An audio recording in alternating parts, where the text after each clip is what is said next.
નમસ્તે વિદ્યાર્થી મિત્રો, હું છું ભાર્ગવ લાઠિયા અને સ્વાગત છે તમારું ફરી પાછું આપણી આ એજ્યુકેશનલ એક્સપર્ટ યુટ્યુબ ચેનલ ઉપર. આજે આપણે ધોરણ 10માં વિષય વિજ્ઞાન અને ટેકનોલોજીમાં લિબર્ટી પેપર સેટ 2025-26માં બરાબર પ્રશ્નપત્ર 7ના વિભાગ બીનું સોલ્યુશન જોવાના છે. બરાબર, જો તમે વિભાગ એ ન જોયો હોય, નીચે લિંક આપેલી છે, બરાબર, ત્યાં જઈને જોઈ શકો છો. ચલો વિભાગ બી માં શરૂઆત કરીએ કે ભાઈ નીચે દર્શાવેલા સમીકરણો માટે સમતુલિત સમીકરણ લખો. તો પેલું છે હાઇડ્રોજન વત્તા ક્લોરીન, હાઇડ્રોજન ક્લોરાઇડ, બરાબર, તો H2 વત્તા Cl2 ઇટ ગિવ્સ HCl, બે બબે છે તો 2HCl. બીજું છે બેરિયમ ક્લોરાઇડ, તો BaCl2, એલ્યુમિનિયમ સલ્ફેટ, તો Al2SO4 થ્રાઇસ, એમાંથી બેરિયમ સલ્ફેટ તો BaSO4 અને એલ્યુમિનિયમ ક્લોરાઇડ તો AlCl3. હવે અહીંયા SO4 3 બાર છે તો અહીંયા આગળ 3 લખી દીધા, બેરિયમ 3 થઈ ગયા તો બેરિયમની આગળ 3, ક્લોરીન 6 થઈ ગયા તો અહીંયા આગળ 2. આ પ્રમાણેનું સમતુલિત સમીકરણ. બીજો સવાલ છે કે ભાઈ મિશ્ર ધાતુ એટલે શું અને કોઈ પણ બે મિશ્ર ધાતુના નામ જણાવી કઈ ધાતુઓની તે મિશ્ર ધાતુ છે એ જણાવો. તો કે બે કે તેથી વધારે ધાતુઓ અથવા ધાતુ અને અધાતુનું સમાંગ મિશ્રણ એને મિશ્ર ધાતુ કહેવાય. કોઈ પણ ધાતુમાં જો અધાતુ કે અન્ય ધાતુને મિશ્ર કરવામાં આવે તો તેમાં ઈચ્છિત ગુણધર્મો છે તે મેળવી શકાય. તમે જેવા ઈચ્છતા હોય એવા ગુણધર્મો મેળવી શકાય. આ માટે સૌ પ્રથમ પ્રાથમિક ધાતુ એટલે કે જે મુખ્ય ધાતુ જેનું પ્રમાણ વધારે છે એને પીગાળવામાં આવે અને તેમાં પછી નિશ્ચિત પ્રમાણમાં અન્ય ધાતુ કે અધાતુ છે એને ઓગાળવામાં આવે છે અને ત્યારબાદ તેને ઓરડાના તાપમાને ઠંડી પાડવામાં આવે. ઉદાહરણમાં સ્ટેનલેસ સ્ટીલ, તો કે લોખંડ, ક્રોમિયમ અને નિકલની મિશ્ર ધાતુ છે.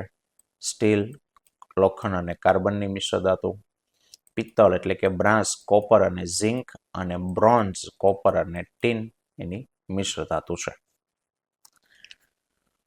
ચાલો ત્રીજો એમાં 27મો સવાલ છે ખોરાકના વિવિધ ઘટકોના પાચન માટે જરૂરી ઉત્સેચકોના નામ આપો. તો કાર્બોદિત એટલે કે સ્ટાર્ચ, એના પાચન માટે એમાઇલેઝ. પ્રોટીનનું પાચન માટે પેપ્સિન અને ટ્રિપ્સિન બે અંતઃસ્રાવો ભાગ ભજવે છે. અને ચરબીના પાચન માટે એક તો પિત્ત ક્ષાર છે અને બીજું લાઇપેસ છે. ચોથું 28મો કેટલીક વનસ્પતિના ઉછેર માટે વાનસ્પતિક પ્રજનનનો ઉપયોગ શા માટે કરવામાં આવે છે. તો કે સાહેબ કેટલીક વનસ્પતિનો ઉછેર કરવા વાનસ્પતિક પ્રજનનનો ઉપયોગ કરવામાં આવે છે કારણ કે બીજ દ્વારા ઉછેરાતી વનસ્પતિની સરખામણીમાં વાનસ્પતિક પ્રજનનથી ઉગાડતી વનસ્પતિમાં ફૂલ અને ફળ વહેલા આવે. કારણ કે વાનસ્પતિક પ્રજનનમાં તમે એના ભાગમાંથી ઉગાડો એટલે છોડ કે ફૂલ એમાં વહેલા બની જાય એટલે ફૂલ અને ફળ વહેલા આવે. બીજું, જે વનસ્પતિએ બીજ નિર્માણની ક્ષમતા ગુમાવી દીધી હોય એમનો ઉછેર પણ તે કરી શકાય અને પેઢી દર પેઢી ઉપયોગી લક્ષણો જાળવી શકાય. એટલે કે એક જ પિતૃના લક્ષણો એમાં આવતા હોવાને કારણે આનુવંશિક લક્ષણો સેમ સંતતિ પિતૃ જેવી મેળવી શકાય. 29માં કહે છે કે દ્વિભાજન અને બહુભાજન વચ્ચેનો તફાવત શું છે. તો કે દ્વિભાજન તેમાં એક પિતૃમાંથી બે સંતતિનું નિર્માણ થાય અને તેમાં એક પિતૃમાંથી અનેક સંતતિનું નિર્માણ થાય બહુભાજનમાં.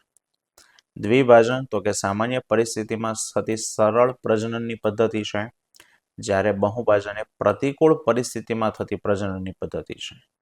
તેમાં કોષ કેન્દ્ર લંબાય છે અને બે ભાગમાં વિભાજન થાય છે, જેમાં કોષ કેન્દ્રનું અનેક વખત વિભાજન થાય.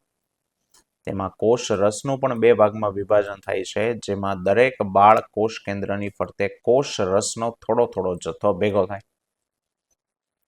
અને એમાં પિતૃ કોષ તૂટતો નથી, પરંતુ બે બાળ કોષોમાં વિભાજન પામે છે અને અહીંયા કોષ્ઠ એટલે ફરતું આવરણ તૂટવાની સાથે પિતૃ કોષ પણ છે તે તૂટી જાય છે. અમીબા, પેરામિશિયમ એમાં દ્વિભાજન થાય, લેશમાનિયામાં, જ્યારે પ્લાઝ્મોડિયમમાં બહુભાજન થાય. પછી છે તફાવત લઘુદ્રષ્ટિ અને ગુરુદ્રષ્ટિની ખામી. લઘુદ્રષ્ટિ કે એમાં લેન્સ જરૂરિયાત પ્રમાણે પાતળો થતો નથી પરંતુ જાડો જ રહે છે, જ્યારે ગુરુ દ્રષ્ટિમાં લેન્સ છે એ જાડો થતો નથી અને પાતળો જ રહે. લઘુ દ્રષ્ટિની ખામીવાળી વ્યક્તિને દૂરની વસ્તુઓ સ્પષ્ટ જોઈ શકાતી નથી, જ્યારે ગુરુ દ્રષ્ટિની ખામીવાળી વ્યક્તિમાં નજીકની વસ્તુઓ સ્પષ્ટ જોઈ શકતા નથી. લઘુ દ્રષ્ટિમાં દૂરની વસ્તુથી આવતા કિરણો નેત્રપટલની આગળ વક્રીભવન પામીને ભેગા થાય. નજીકમાંથી આવતા કિરણો વક્રીભવન પામીને રેટિનાની પાછળ ભેગા થાય. લઘુ દ્રષ્ટિમાં આંખનો ડોળો છે એ લાંબો થાય અને ગુરુ દ્રષ્ટિમાં આંખનો ડોળો છે એ ટૂંકો થાય અથવા નાનો થાય. લઘુ દ્રષ્ટિમાં યોગ્ય કેન્દ્ર લંબાઈવાળા અંતર્ગોળ લેન્સના ચશ્મા પહેરવા જોઈએ ખામી દૂર કરવા માટે, જ્યારે ગુરુ દ્રષ્ટિની ખામીમાં બહિર્ગોળ લેન્સના ચશ્મા પહેરવા જોઈએ. આપણે બબે મુદ્દા લખવાના, બરાબર. ચાલો પછી છે બે બિંદુઓ વચ્ચે વિદ્યુત સ્થિતિમાનનો તફાવત 1 વોલ્ટ છે, એનો અર્થ શું થાય? અને વાહકના બે છેડા વચ્ચે વિદ્યુત સ્થિતિમાનનો તફાવત જાળવી રાખવામાં મદદ કરતા સાધનનું નામ જણાવો. તો 1 વોલ્ટ ક્યારે કહેવાય? તો સાહેબ આપણી પાસે સૂત્ર છે V બરાબર W/Q. કાર્ય 1 જૂલ હોય, વિદ્યુત ભાર 1 કુલમ હોય તો 1 જૂલ પ્રતિ કુલમ થાય અને એને 1 વોલ્ટ કહેવાય. તો લખવાનું કે 1 કુલંબ જેટલા વિદ્યુત ભારને વિદ્યુતીય ક્ષેત્રના એક બિંદુથી બીજા બિંદુ સુધી લઈ જવા માટે 1 જૂલ કાર્ય કરવું પડતું હોય તો તે બે બિંદુ વચ્ચે વિદ્યુત સ્થિતિમાનનો તફાવત 1 વોલ્ટ છે તેમ કહેવાય. અને વાહકના બે છેડા વચ્ચે વિદ્યુત સ્થિતિમાનનો તફાવત જાળવી રાખવા માટે મદદ કરતું સાધન તો કે બેટરી. એટલે આ કામ તમે કે હું નથી કરતા, ઇલેક્ટ્રોનને એક સ્થાનેથી બીજા સ્થાને લઈ જવાનું કામ કરે છે બેટરી. એટલે બેટરી કામ કરે તો બેટરી ઉર્જા ખર્ચે.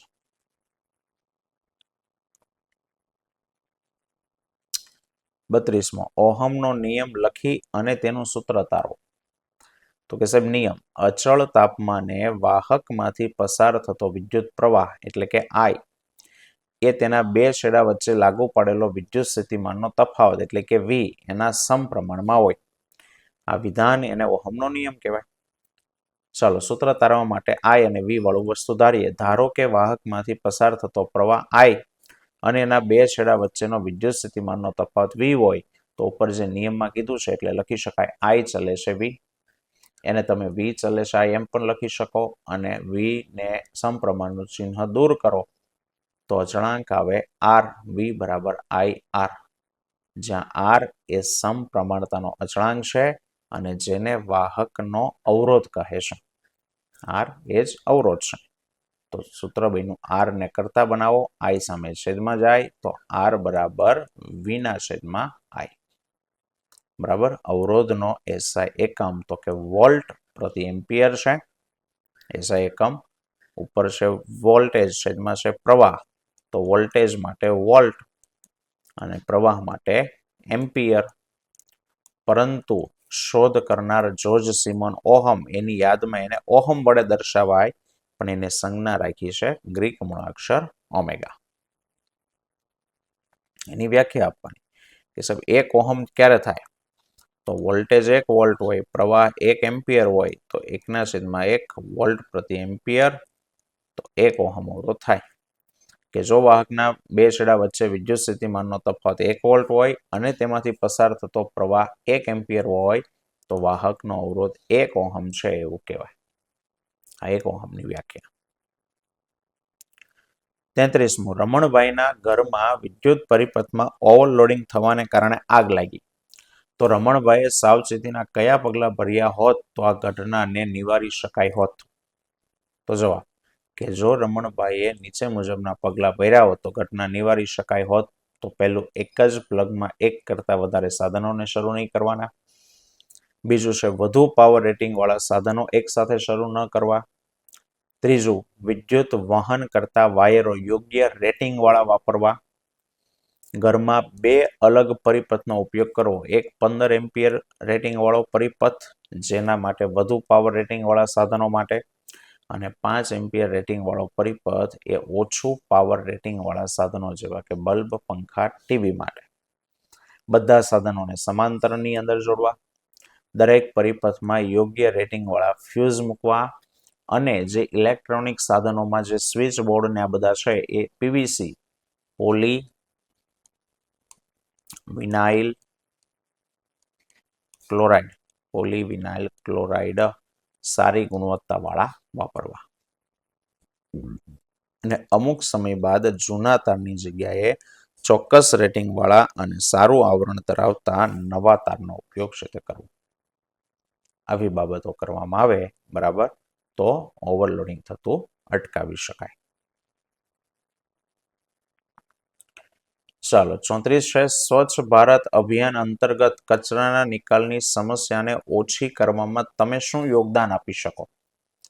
તો કે સાહેબ યોગદાનમાં પહેલું વધેલો ખોરાક, બરાબર, શાકભાજીનો કચરો, ફળોની છાલ, સૂકા પર્ણો, બગીચાનો કચરો વગેરે જૈવ વિઘટનીય કચરો એને જમીનમાં ખાડો કરી અને દાટી દેવામાં આવે છે, જેનું વિઘટન થઈ અને ખાતરમાં રૂપાંતર કરી શકાય અને કચરાના નિકાલની વ્યવસ્થા કરી શકાય.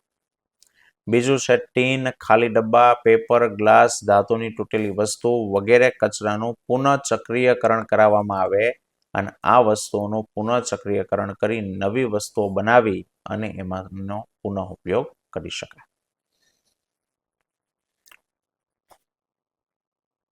35મો છે યોગ્ય ઉદાહરણ આપી અને આહાર શૃંખલા સમજાવો.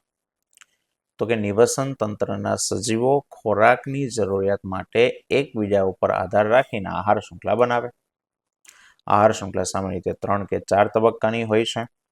આહાર શૃંખલાનો દરેક તબક્કો એને પોષક સ્તર કહેવાય, જેમાં ઉત્પાદકો એટલે કે વનસ્પતિ પ્રથમ પોષક સ્તર આવે. કેમ? તો કે પોતાનો ખોરાક જાતે બનાવે, પ્રકાશ સંશ્લેષણ દ્વારા પોતાનો ખોરાક સૌર ઉર્જાનું રાસાયણિક ઉર્જામાં રૂપાંતર કરે.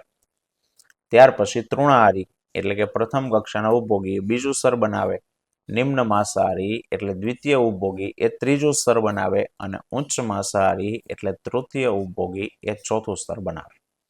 અને એક આહાર શૃંખલા લખવાની ઘાસ, ઉંદર, સાપ, સમડી અથવા ઘાસ, કીટક, ઉંદર, સાપ અને સમડી લખો તો પણ ચાલે. ચાલો ને લગભગ લાસ્ટ તફાવત આપો કર્ણકો અને ક્ષેપકો. કર્ણકો તો કે સાહેબ હૃદયના ઉપરના બે ખંડ એને કર્ણક કહેવાય અને હૃદયના નીચેના બે ખંડો હોય એને ક્ષેપક કહેવાય. કર્ણકોની દિવાલ પાતળી હોય, ક્ષેપકોની દિવાલ જાડી હોય. કર્ણકો શરીરના અંગોમાંથી રુધિર મેળવે, જ્યારે ક્ષેપકો એક કર્ણકમાંથી રુધિર મેળવે. કર્ણકોમાંથી રુધિર ક્ષેપકોમાં જાય અને ક્ષેપકોમાંથી રુધિર શરીરના અંગોમાં જાય. કર્ણકોમાં રુધિરનું દબાણ ઓછું હોય, જ્યારે ક્ષેપકોમાં દબાણ વધારે હોય. ઓકે, અને હજી એક છે કે ભાઈ ધાતુના સાધનોનું અર્થિંગ કરવું શું કામ જરૂરી છે?